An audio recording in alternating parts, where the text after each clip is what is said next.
Hi, it is so good to be back. I am Bree. I am a former registered nurse and mum of three, and I chat all things motherhood. Now, today I really wanted to talk to you about a term, an ideology, a really beautiful, era that we're stepping into as women, and that is a word called matrescence. So, matrescence was coined by an anthropologist in around the 1970s, and it's starting to get more popular, but it tends to summarize and try to explain the shift from maiden to mother, the shift from being a girl to really stepping into your full femininity, your full motherhood. And it is a really powerful time in a woman's life if we let it be. Now, given a whole ton of societal expectations, cultural expectations, familial expectations, it can be really hard to fully embrace this season when everyone loves a good girl. So, good girls are women that are still within their early stages of womanhood, I would say. And today I really want to elaborate a little bit more on what this means and why you might be feeling off.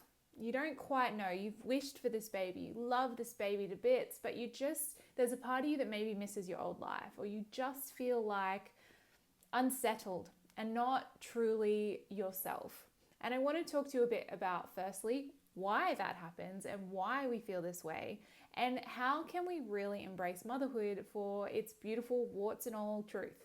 So the real transition of matrescence, after working with hundreds of women, I really feel it starts when all the fluffy visitors stop coming, when you're really on your own with a baby.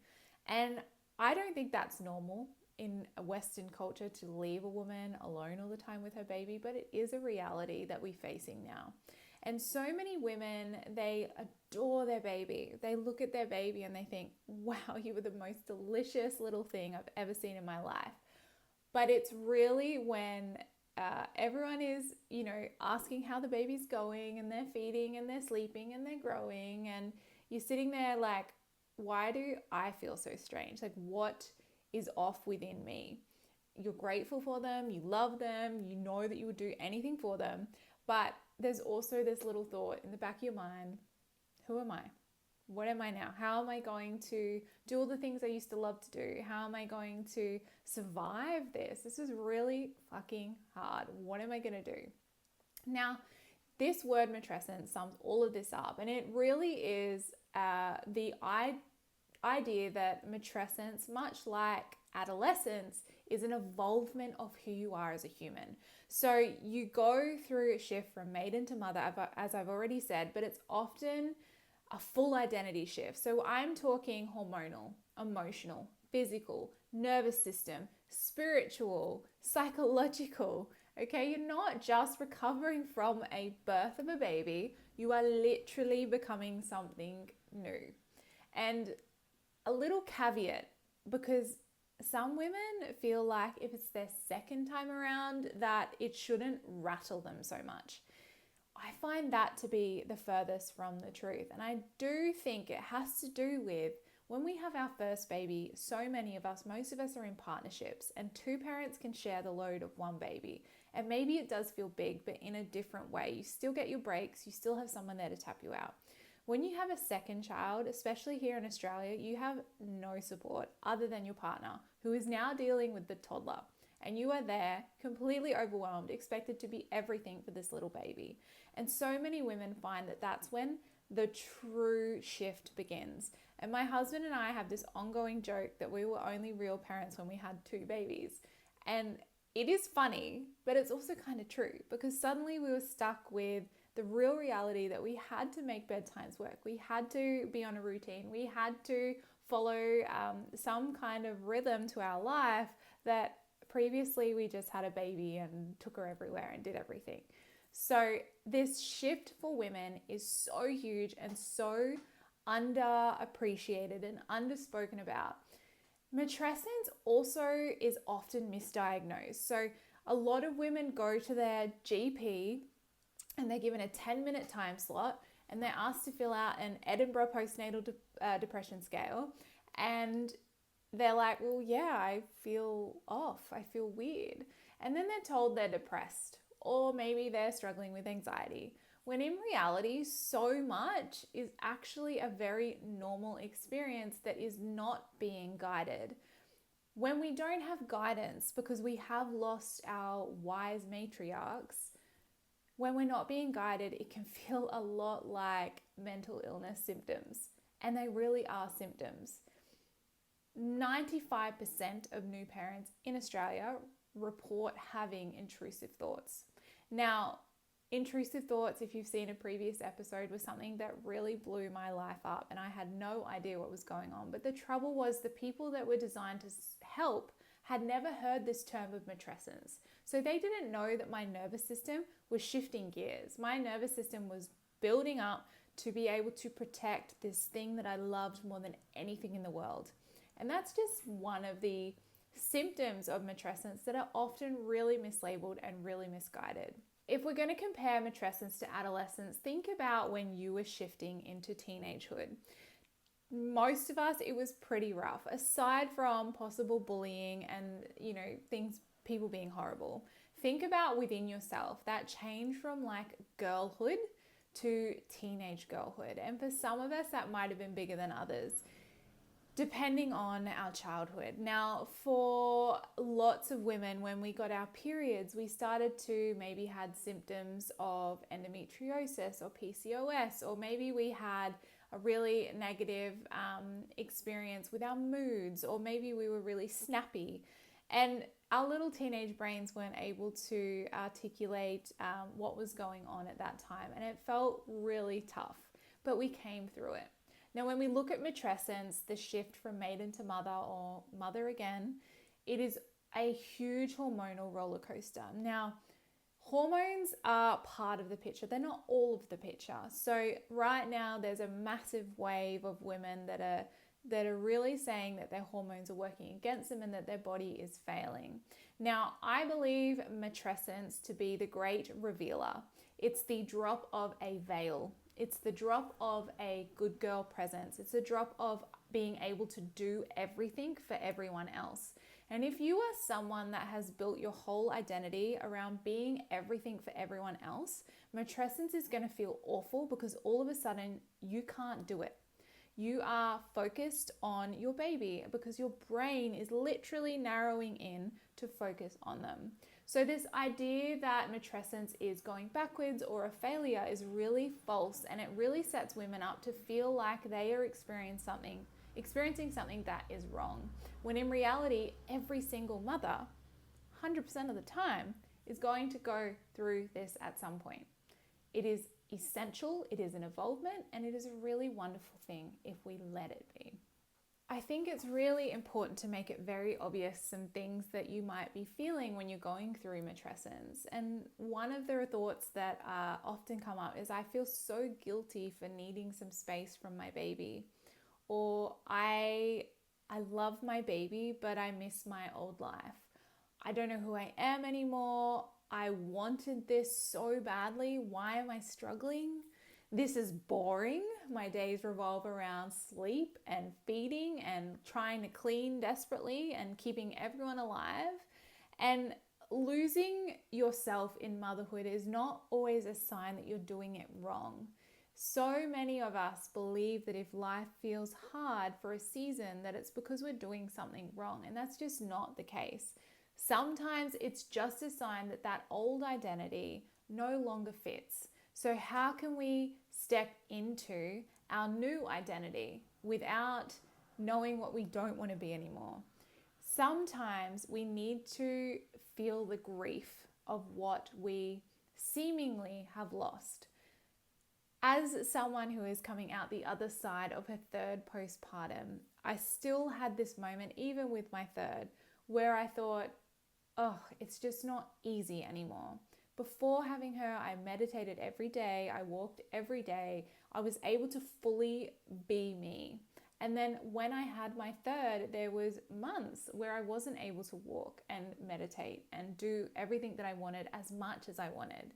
And so I still had to go through a season or moments of grief, of what I felt was gone, which was immediate freedom, immediate ease, just leaving the house with your keys and your phone and maybe a lip balm, and that's it. Grief for not being able to sleep whenever I wanted, and my body only being mine, and our relationship dynamic shifted.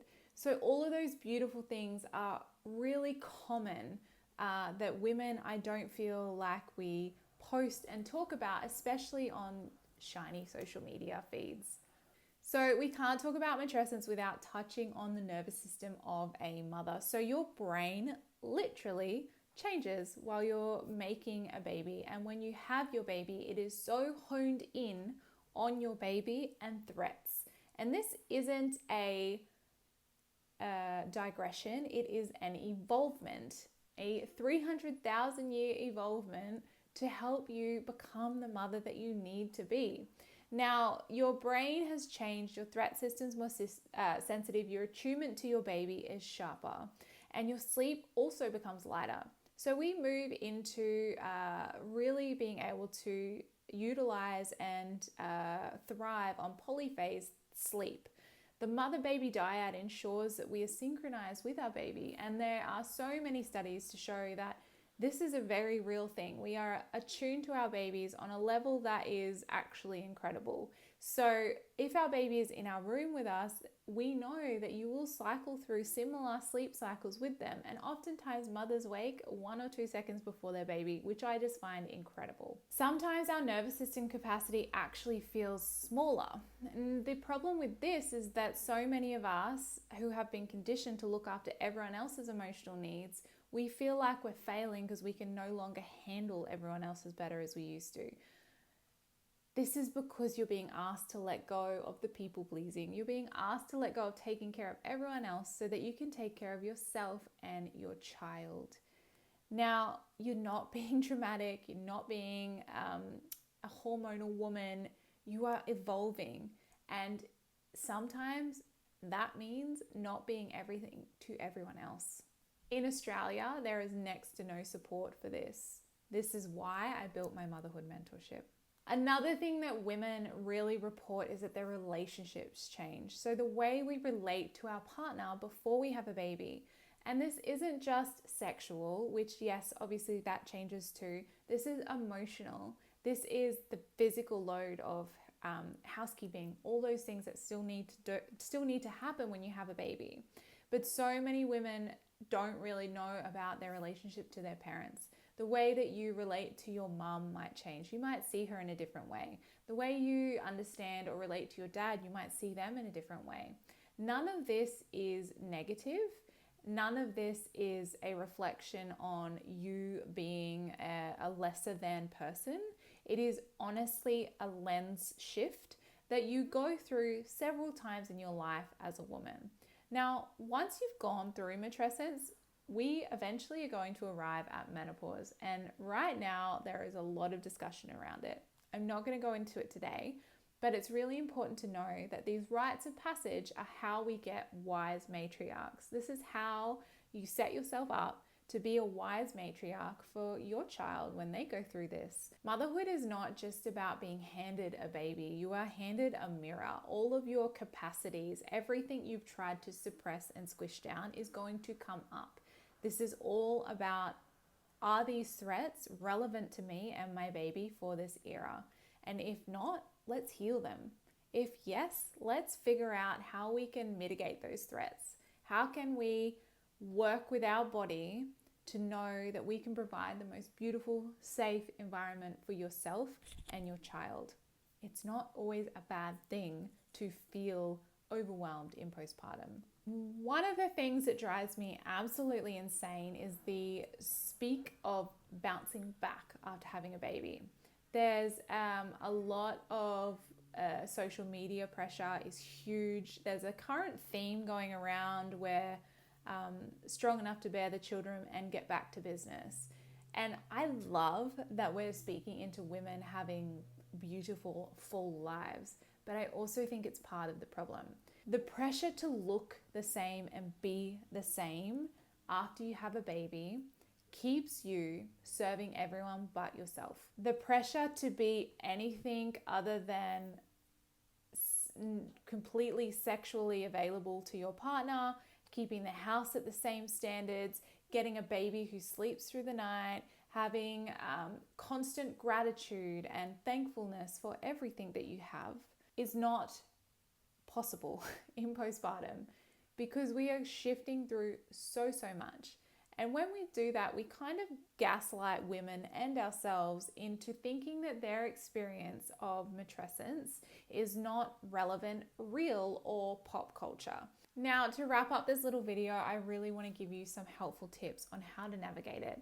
I saw this with hundreds of women, and I really have navigated this myself in massive ways. Here are just some simple tips to try and make matrescence feel that little bit more doable. Firstly, call it what it is.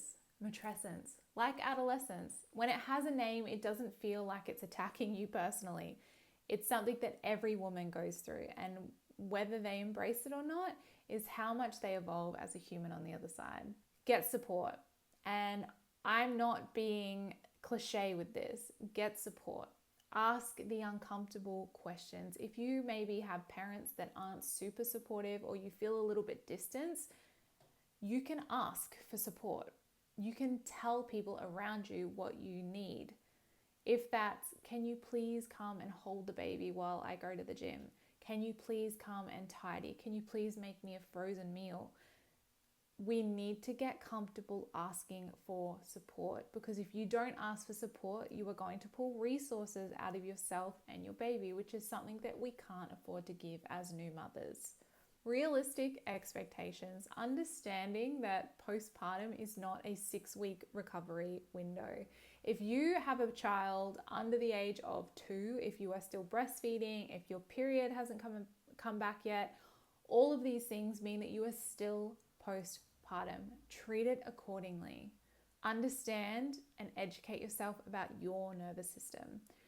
This isn't just journaling and mantras and feel-good things. It is, how do you hold yourself when you don't feel good? Do you try and rush your way out of it? Do you push through and ignore? Do you give yourself space and time to feel emotions, knowing that you are perfectly safe to feel them? What I would suggest, in one practice that has helped me enormously, is purely stillness. In overwhelm, when you don't know what to do, whether you don't know whether to go back to work early, or you don't know, whether to do daycare or whatever it is, come back to your body, take a centering breath, close your eyes, and give yourself 5 minutes of meditation, because you can't make a calm, rational decision when your nervous system's going haywire. The next one is that matrescence is the biggest lesson you're ever going to have in self-trust. And I mean radical self-trust. If it's not a hell yeah, it's a hell no. If it's a medical professional in front of you, if it's your parents, if it's your best friend, if it's someone at your mother's group, you need to anchor into your beliefs, your values, your morals, and what feels right for you. No one is going to advocate for your baby better than you. That is your responsibility as a parent. And the final tip that I want to give you is maybe the most important, and that is giving yourself permission to hold 2 dualities at once. You can love your baby, you can adore your baby and think they are the bee's knees, while simultaneously acknowledging this is fucking hard. This is the biggest thing you will ever do in your lifetime, and it is also the biggest legacy that we are going to leave on this planet. Investing and knowing who you are in motherhood, what you stand for, and getting the best support is your best bet to make it through not just surviving, but thriving in this period. This is exactly why I created what I do, so that a woman feels held and seen for who she is as a whole person. I work with parents one-on-one and mothers one-on-one to try and guide them in sleep and motherhood and all of these wonderful things that we're navigating. If that's something that interests you, I'll put my link in the notes below. Thank you for joining me. I will see you very soon.